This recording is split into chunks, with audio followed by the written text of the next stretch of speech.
So அந்த fund raise பண்ணுறதுங்கிறது இப்போ ரொம்ப ஈஸியாக மாறிடுச்சா, இல்லை வந்து அட் த சேம் டைம் இன்னொரு மேனுஃபேக்சரர் ஃப்ரெண்ட் சொன்னால அவங்ககிட்ட நான் பேசும்போது இதெல்லாம் இருக்குன்னு தெரியுது, ஆனால் என்ன பண்ணணும்னு எனக்கு ஐடியா இல்லை அப்படிங்கிறது. ஸோ இதை சுற்றியே நிறைய இருக்குது. இப்போ நான் லாஸ்ட்டாக ராஜா கூட பண்ண பாட்காஸ்ட்டில் பேசிக்ஸை கவர் பண்ணியிருப்பேன், இப்படி தான் ஒர்க் ஆகுதுன்னு. பட் இன்னுமே வந்து அதை எப்போ பண்ணணும், என்ன எப்படி பண்ணணும், அதெல்லாம் வந்து ஐடியாவே இல்லை. ஸோ உங்களுக்கு எப்படி ஸ்டார்ட் ஆச்சு அந்த ஜேர்னி, எதுக்காக?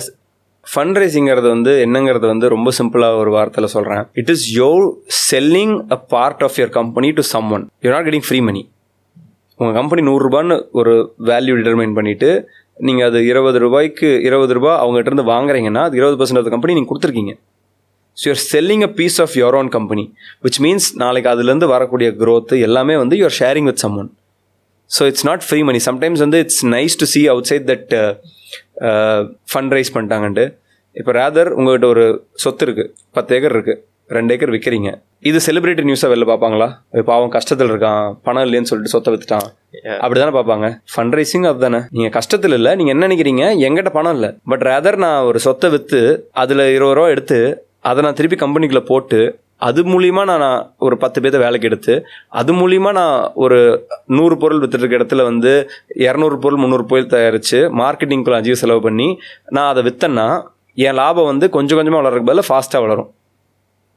ஸோ அதுதான் நீங்கள் பண்ணுறீங்க. இப்போ நீங்கள் 10 ஏக்கர் 2 ஏக்கரை விற்றுட்டு நீங்கள் என்ன பண்ணியிருக்கலாம், நாளைக்கு என் குடும்பத்தில் ஒரு கல்யாண காட்சி இருக்குது, என் ஃபேமிலியில் வந்து ஒரு படிப்பு இருக்குது, என் பையன் படிப்புக்கு இல்லை ஃபாரினுக்கு அனுப்புகிறேன்னு சொல்லலாம்.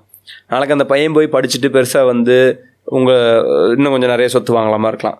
பட் எசென்ஷியலி ஊர் தப்பாக தானே பேசுது. It is not looked upon as something to செலிப்ரேட்டில். You don't celebrate, you actually feel bad saying that அம்மா நான் சொத்தை விற்றுட்டேன். பட் ஆனால் I know why I did it. அது 3வது மனுஷனுக்கு ஒப்பீனியன் இல்லை. நீ ஊரில் நான் இப்போ என்ன வேணாலும் சொல்லிக்கலாம், எனக்கு பிரச்சனை இல்லை. பட் நான் ஏன் சொத்தை விற்றதுக்காக எனக்கு தான் தெரியும். பட் ஊர் தப்பாக பேசும். I'm not saying that you should take care of that, you should ignore that. But you feel bad that I have sold it, but I've done it for my own reasons. Now that 2 acre காசு is going to help me build my family, make my family happy, or என் பையன் படிப்பு செலவுக்கு இருக்குது, கல்யாண செலவுக்கு இருக்குது.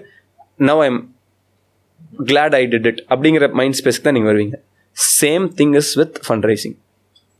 You can celebrate it for only one reason, that someone acknowledges that உங்கள் company is good enough to put in money, which means that நீங்கள் மட்டுமே என் குழந்தை நல்ல குழந்தைன்னு சொல்லிட்டு இருந்திருக்கீங்க, 3வது ஒரு மிஸ் வந்து உங்கள் குழந்தை நல்ல குழந்தைப்பா அப்படின்னு சொல்கிறாங்க. அந்த மாதிரி தான் இன்னொருத்தங்க வந்து நல்ல கம்பெனி நான் காசு போடுறேன்னு சொல்கிறாங்கன்னு அர்த்தம்.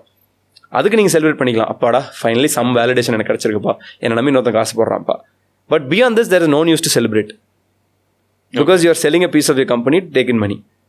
வித்துட்டீங்க ஒரு கம்பெனியோட பார்ட்டை, பணம் எடுத்துக்கிட்டீங்க. அந்த பணத்தை நீங்கள் எப்படி டிப்ளாய் பண்ணுறீங்க, எப்படி அதை வச்சு க்ரோ பண்ணுறீங்கிறது தான் இருக்குது. ஃபண்ட் ரைஸை இப்படி தான் நீங்கள் பார்க்கணுங்கிறது தான் நான் ஃபஸ்ட்டு நான் சொல்ல வர பாயிண்ட்டு. நான் இப்படி பார்த்ததுக்கப்புறம் நான் ஃபண்ட் ரைஸ் பண்ணவே வேணாங்கிற கேள்வி உங்களுக்கு வரும். That is entirely depend on எந்த மாதிரி பிஸ்னஸ் பில்ட் பண்ணுறீங்கன்ட்டு. ஒரு எக்ஸாம்பிளுக்கு என்கிட்ட வந்து வீக்லேயே நான் சோப் மேனுஃபேக்சர் பண்ணுறேன். என்னை சுற்றி இருக்கவங்களுக்குலாம் வாட்ஸ்அப்லேயோ இதுலேயோ நான் சோப் விற்கிறேன். அண்ட் ஐம் செல்லிங் ஒரு 10 லட்ச ரூபா ஒரு சோப்பு. ஐம் மேக்கிங் ஒரு 3 லட்ச ரூபா மாதம் ஒரு லாபம் இருக்குது.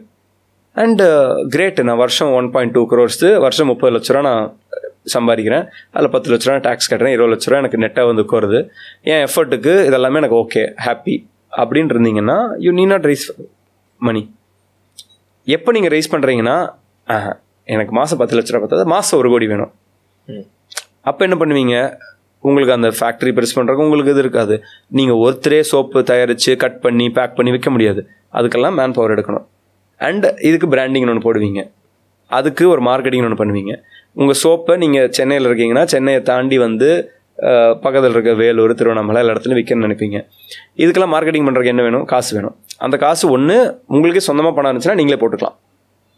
So you can continue to build it like that. Or rather நீங்கள் 30 லட்ச ரூபா சம்பாரிச்சிங்கல்ல, அதை வந்து நீங்கள் டேக்ஸ் கட்டி பர்சனலாக எடுக்காமல் 30 லட்ச ரூபா கம்பெனிலே வச்சுட்டு அந்த 30 லட்ச ரூபாய் திருப்பி நீங்கள் மார்க்கெட்டிங்லேயே ரீஇன்வெஸ்ட் பண்ணிட்டு பண்ணிங்கன்னா மேபி அந்த 1 crore நெக்ஸ்ட் இயர் என்ன பண்ணுவீங்க, ஒரு 3 crores வளருவீங்க. நீங்கள் அப்படி பண்ணாமல் நான் இன்னும் 1 கோடி ரூபா எடுத்துக்கிறேன் அப்படின்னா என்ன பண்ணுவீங்க, நீங்கள் 1 to 3 ஜம்ப் பண்ணாமல் 30 lakhs தான் உங்களுக்கு ஸ்பெண்ட் பண்ணுறதுக்கு இருந்துச்சு, நீங்கள் அதுக்குள்ளே 1 crore ரைஸ் பண்ணியிருக்கீங்க. அதெல்லாம் என்ன பண்ணலாம், அந்த 1 crore நீங்கள் டிப்ளாய் பண்ணலாம் அடுத்த 12 months.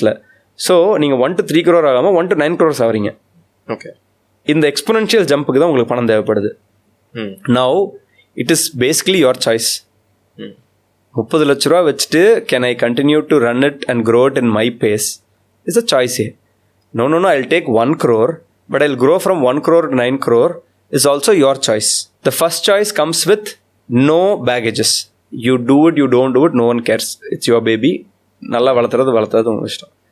Second thing வந்து comes with its baggages, which means that you are responsible for someone else's money, which means that இன்னுமே ரெஸ்பான்சிபிளாக இருக்கணும்.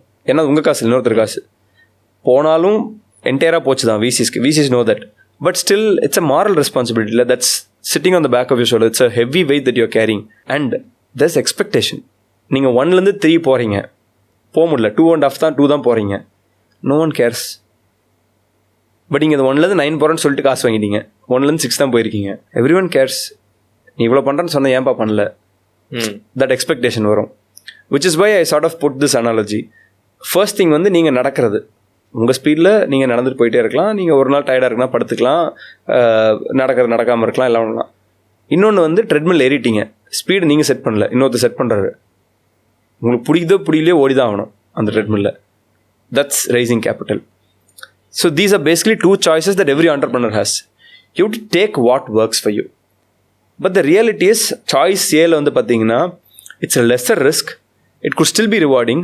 It could still be worth building a really big company. I don't know how big it can become.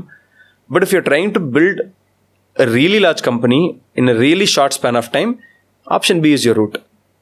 Okay. And both comes with its trade-offs of having lesser responsibility, more responsibility, lesser baggages, more baggages, your speed versus someone else's speed. And also it comes with its own expectations. There's a lot of effort that goes from the entrepreneur side. This is a more peaceful thing. This is not as peaceful as it's going to be because you have expectations. Yeah. When you're an IPL player, you have expectations. When you're a player like me playing on a Saturday and Sunday, you don't have expectations. You are not answerable to the world. In this way, you're still not answerable to the world, but the world expects answer from you. So that's the trade-off. இதை தெரிஞ்சு தான் நான் rice பண்ணணும்னு சொல்லுவேன்.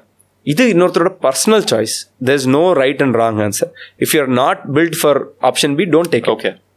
If you're not someone who can tolerate that, if you're not someone who will handle that sort of pressure, you will break down and you can't handle that, do it. Or if you are someone who can thrive under that pressure, you get your best under that sort of environment, you should totally raise capital and do it. இந்த choice வந்து தெரியணும். புரியுது. இப்போ where are you currently அந்த ஸ்டேஜில்? See, we've chosen path B, obviously. Right from day ஒன்று பார்த்தீங்கன்னா நாங்கள் சொந்தமாக எவ்வளோ கேபிட்டல் இன்வெஸ்ட் பண்ணி கூப்பிட ஆரம்பிச்சாச்சு. பட் ரேட் ஆஃப் க்ரோத் அதிகம் இருக்கணும், ரீச் அதிகம் இருக்கணும் அப்படிங்கிறனால we chose option B. I am someone who thinks that I'm okay to have that sort of pressure. I'm okay to thrive under that environment. I'm okay if someone sets the treadmill speed and I'm okay to run. Even if I fall, I'll wake up and run again. அந்த ஒரு stamina இருக்குங்கிற திமிரில் தான் option B choose பண்ணோம். Okay. And which means that that's the only option that you have. Because an investor also comes in, அடுத்த larger இன்வெஸ்டர்கிட்ட company hand over பண்ணுற வரைக்கும் அவங்க travel பண்ணுவாங்க, கூட அந்த கேள்விகள்லாம் கேட்க தான் செய்வாங்க. And that there's a never ending journey at some point, because every investor is coming in with that expectation to make money. So they've come at a certain valuation, they probably get out at a certain valuation. Until then, they're a part of the journey. So we've chosen option B with full consciousness that this is what the choice that we want into. Okay. And we are happy with that choice also. And I'm saying this option A is also existing because a lot of people who chose option B didn't want to have this as a choice. புரியுது. They chose it without knowing that not every company needs to raise capital. Not every company is fundable also.